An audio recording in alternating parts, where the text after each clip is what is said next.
वैशाख महात्म्य अध्याय 11। फिर राजा मैथिल पूछने लगे, हे महाराज, वैशाख के धर्म आपने जो वर्णन किए हैं वे बड़े सुलभ हैं और अनेक पुण्यों के दाता हैं, जिनसे विष्णु भगवान प्रसन्न हो जाते हैं और तत्काल अर्थ, धर्म, काम, मोक्ष प्रदान करते हैं। ऐसे वेद अनुकूल धर्म संसार में ज्ञात नहीं है। राजस धर्म और तामस धर्म तो अनेक प्रकार के प्रख्यात हैं, जो बड़े कष्ट साध्य हैं, जिनमें बहुत प्रयत्न करना पड़ता है और धन भी बहुत लगाना पड़ता है। कोई माघ मास की प्रशंसा करते हैं, कोई चातुर्मासिक को उत्तम कहते हैं, कोई व्यातिपातादि धर्म की करते हैं। हे प्रभु, यह क्या बात है? मुझसे विस्तार पूर्वक कहिए। श्रुतदेव जी बोले, हे राजन, वैशाख के कर्तव्य धर्म प्रख्यात क्यों नहीं है, यह मैं तुम्हें बताता हूँ। और अन्य धर्मों की संसार में ख्याति क्यों है? संसार में रजोगुणी और तमोगुणी मनुष्य बहुत हैं। संसार के भोगों की रात दिन इच्छा करते हैं और पुत्र पौत्र तथा संपत्ति की सदा चाहना करते हैं। कोई कहीं किसी तरह भी एकादि मनुष्य ही स्वर्ग के लिए बड़ी कठिनता से प्रयत्न करते हैं, अतएव यज्ञादि क्रियाओं को करता है। इसलिए राजस और तामस धर्म संसार में प्रख्यात है, और जो भगवान को प्रसन्न करने वाले सात्विक धर्म हैं वे प्रसिद्ध नहीं। ये धर्म इच्छा रहित है, इनसे लौकिक और पारलौकिक सुख की प्राप्ति होती है। भगवत माया से घिरे हुए मूढ़ बुद्धि वाले जीव इन्हें नहीं जानते। जैसे आधिपत्य के प्राप्त होने पर संपूर्ण मनोरथ सिद्ध होता है और मोहनार्थ स्थल में प्राप्त हुआ आधिपत्य नष्ट होता है, इसका कारण बताता हूँ। यह पृथ्वी पर छिपाने योग्य है। यही वैशाख के कई धर्मों में सतुगुणी मनुष्यों का धर्म है। इक्ष्वाकु के कुल का भूषण इस काशीपुरी में नृगपुत्र सार्वभौम बड़ा यशस्वी कीर्तिमान नाम का हुआ। यह जितेंद्रिय, क्रोध को जीतने वाला, ब्रह्मण्य और राजाओं में उत्तम था। एक दिन आखेट करता हुआ वशिष्ठ जी के आश्रम में जा पहुंचा। मार्ग में उस राजा ने महात्मा वशिष्ठ जी के शिष्यों को देखा, जो वैशाख के धर्मों के करने में बारंबार लगे हुए थे। कहीं प्याऊ लगा रहे हैं, कहीं छाया मंडप बनवा रहे हैं, कहीं वापी निर्मल करवा रहे हैं, कहीं सुखपूर्वक बैठे लोगों की पंखा से पवन कर रहे हैं, कहीं सुगंधित द्रव्य और सुंदर फलों की दे रहे हैं। मध्याह्न के समय छत्री दान करते हैं, सायंकाल के समय पानी के द्रव्य देते हैं, कहीं तांबूल देते हैं, कहीं नेत्रों में कर्पूर लगाते हैं। कोई घनी छाया के वन में झाड़ बुहार स्थान को स्वच्छ कर ठंडी वालू बिछाते हैं, कोई वृक्ष की शाखा में झूला गिर रहे हैं। ऐसे देख राजा ने पूछा, तुम कौन हो? वे बोले, हम वशिष्ठ जी के शिष्य हैं। यह क्या कर रहे हो?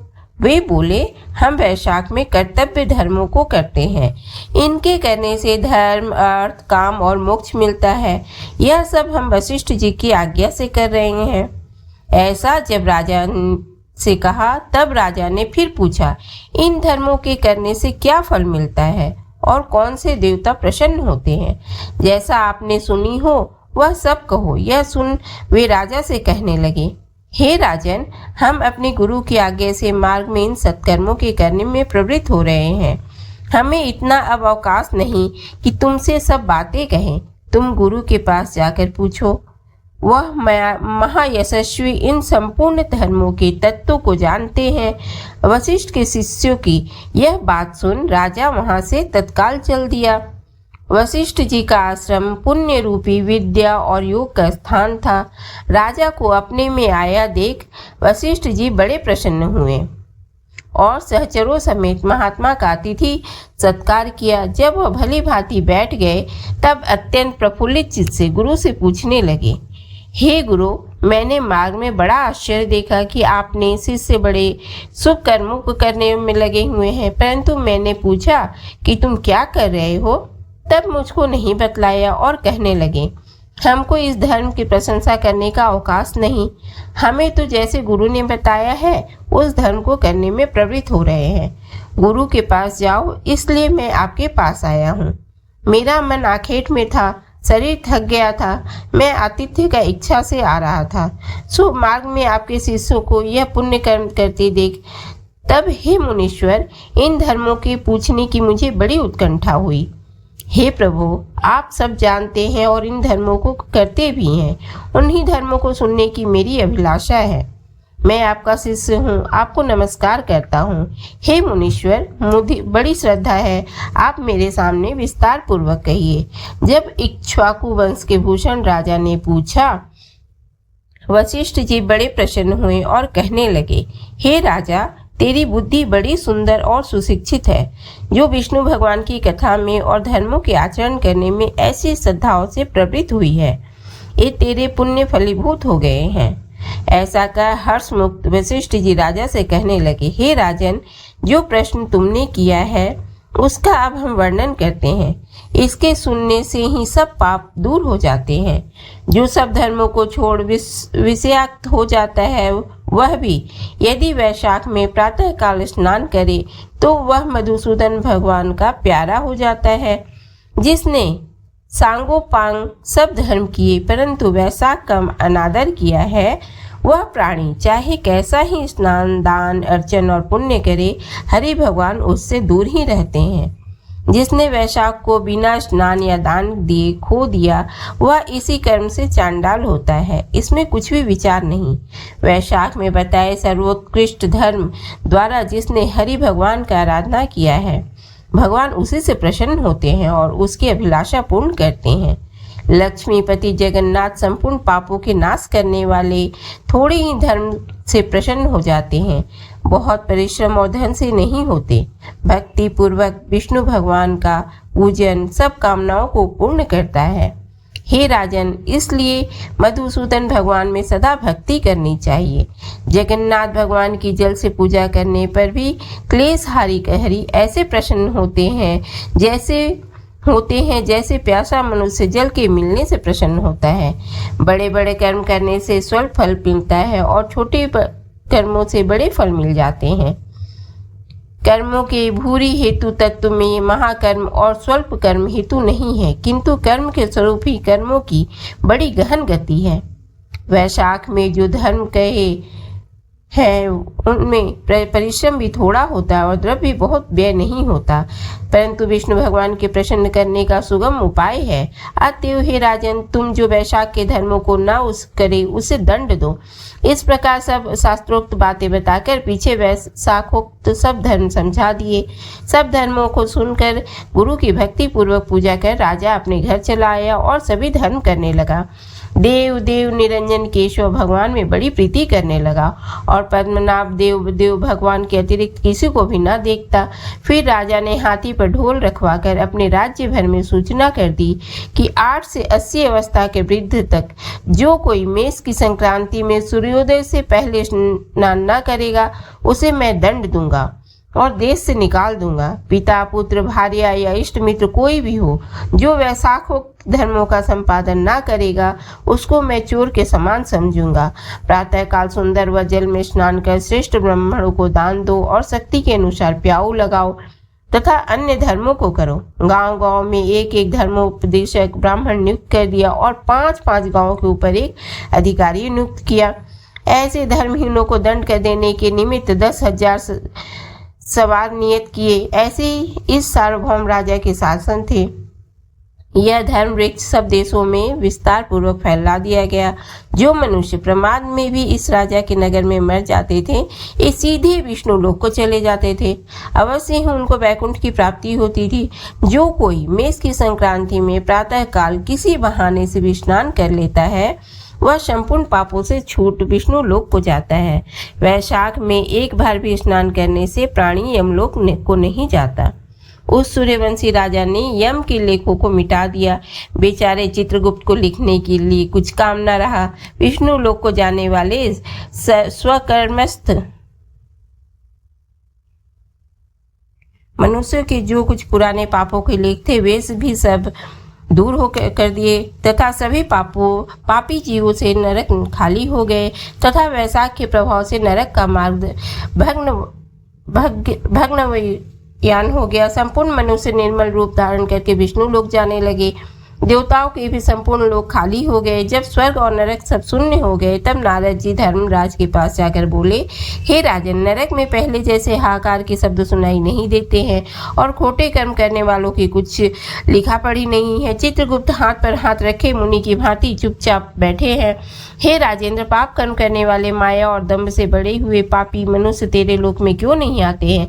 इसका कारण बताओ। जब महात्मा नारद जी ने ऐसा कहा तब धर्मराज बड़ी दीनता से बोले, हे नारद, आजकल पृथ्वी में जो राजा है वह ऋषिकेश पुराण पुरुषोत्तम का बड़ा भक्त है। उसने अपने देश भर में सूचना करा दी कि 8 वर्ष के बालक से 80 वर्ष के वृद्ध तक जो कोई वैशाख के धर्म ना करेगा वह दंड का भागी होगा। उसके डर के मारे वैशाख के धर्मों को करने से सब मनुष्य वैकुंठ को चले जाते हैं। इस राजा ने मेरे लोक में आने का मार्ग लुप्त कर दिया है। नरक लोक और देवलोक सब शून्य हो गए हैं। लेखकों के लिखने के लिए अब कुछ भी नहीं है और जो पहले लेख लिखे गए हैं वे भी सभी मनुष्य जनों ने मेट दिए हैं। हे मुनिवर, यह सब वैशाख के धर्मों की ऐसी महिमा है। वैशाख में कर्तव्य कर्मों के करने से मनुष्य ब्रह्म हत्यादि पापों से छूटकर विष्णु पद को प्राप्त होते हैं। अतः मैं काष्ठ के समान हो गया हूँ, मुझे कुछ दिखाई नहीं देता। मैं उस महाबली से युद्ध कर ही उसे मारूंगा, क्योंकि जो स्वामी के कार्य को बिना किसी किए ही निर्व्यापार रहता है उसका वैभव नष्ट होता है और वह निश्चय ही नरक में जाता है। वह यदि मुझसे ना मरेगा तो मैं ब्रह्मा के पास जाऊं, उनसे सब निवेदन कर स्वस्थ हो जाऊंगी। इस प्रकार नारद जी से सलाह कर अपने सेवकों का संग ले यम काल सहित भैंस पर वह चढ़ पृथ्वी पर आया। भीषण दंड उठाया, मृत्यु, रोग, जरा आदि सभी सेवकों तथा 50 कोटि यमदूतों को ले शीघ्र ही उस राजा की पुरों को घेर महाशंखनाद करने लगा, जिससे सब लोग भयभीत हो गए। जब राजा ने यह सुना कि यम ने यह पुरी आए घेरी तब अत्यंत क्रोध कर अपनी सब सेना सहित नगर से बाहर आता हुआ उन दोनों में ऐसा घोर युद्ध हुआ जिससे रोमांच खड़े हो गए। फिर राजा ने मृत्यु काल रोग यमराज के दूतों के स्वामी को जीत कर क्षण भर में भगा दिया। तब तो स्वयं यमराज बड़ा क्रोध कर राजा के सम्मुख आया, अनेकों बाण चलाए, सिंहनाद करता हुआ। फिर तो राजा ने 3 चरणों में यमराज का धनुष काटकर फेंक दिया। तब यमराज ढाल तलवार उठा राजा को मारने के लिए आए। उसे आता देख राजा ने अति क्रोधित हो उसकी ढाल तलवार भी काट गिराई और सर्प की भांति फुफकारता हुआ एक तीक्ष्ण बाण यमराज के मस्तक में मारा। तब यम ने क्रोध कर अपना दंड उठाया और उसको ब्रह्मास्त्र से अभिमंत्रित कर राजा के ऊपर छोड़ दिया। तो सबके देखते बड़ा हाहाकार मच गया। तब विष्णु भगवान ने अपने भक्त की रक्षा के लिए सुदर्शन चक्र छोड़ा, जो रण में आ यम दंड से युद्ध करने लगा और ब्रह्मास्त्र का निवारण कर यम को मारने को उद्यत हुआ। तब भक्तिमान राजा भयभीत होकर महाअद्भुत भगवान के चक्र की स्तुति करने लगा कि हे विष्णु भगवान के हाथ के आभूषण, हे सहस्राज, तुम्हें नमस्कार है। तुम्हें भगवान ने संपूर्ण लोकों की रक्षा के लिए धारण किया था। हे विष्णु भक्त, हे महाबली, आज मैं तुमसे यम को मांगता हूँ, क्योंकि देवताओं के द्रोही मनुष्यों के काल तुम ही हो और कोई नहीं।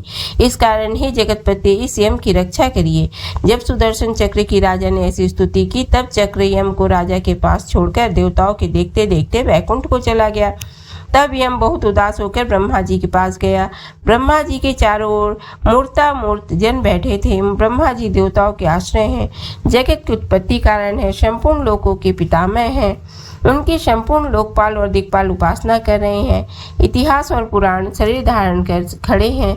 समुद्र, नदी और सरोवर मूर्तिवाद विराजमान हैं। पीपल से आदि लेकर संपूर्ण वृक्ष खड़े हैं। चित्रगुप्त भी इसके पीछे ही आया है। यह भी बड़ा दीन हो रहा है, कहीं इसके वस्त्र यम ने ही तो नहीं फाड़ डाले। ऐसी बात ना पहले कभी सुनी न देखी, आज यहाँ पर है। जब वह सब ऐसा कह रहे थे तभी प्राणियों का शासक सूर्यपुत्र यम ब्रह्मा के आगे पृथ्वी पर इस प्रकार गिरा जैसे जड़ जिसकी काट जाए ऐसा वृक्ष गिरता और त्राही त्राही पुकारने लगा, हे देवेश, मेरी प्रतिष्ठा भंग हो गई है, मुझे खूब पीटा है, मेरे पट लूट लिए हैं। कमलासन, आपके होते मेरी यह दुर्गति हुई है। ऐसा कह मूर्छा खाए पृथ्वी में गिर पड़ा। तब तो सभा में बड़ा भारी कोलाहल हुआ। जो स्थावर जंगम सबका भक्षण करने वाला है सो यमराज दुखार्थ होकर क्यों रोता है? मनुष्यों को संताप देने वाला दुखी कैसे हो गया? सत्य है, दुष्कर्मों का करने वाला मनुष्य शोभा नहीं होता। जो यमराज बहुत विह्वल हो रहा है उसे आसन पर बैठा कर यह कहने लगे, तेरा पराभव किसने किया है? किसने तुमको अपने स्थान से निकाल दिया है? हे देव, तुम्हारे वस्त्र और लेखपट किसने फाड़ दिए हैं? जब पवन ने ऐसा कहा तो यमराज पुष्केतु के पुत्र के मुख से की ओर देख बड़े दिन स्वर में गदवाणी से सत्य बात बताने लगा।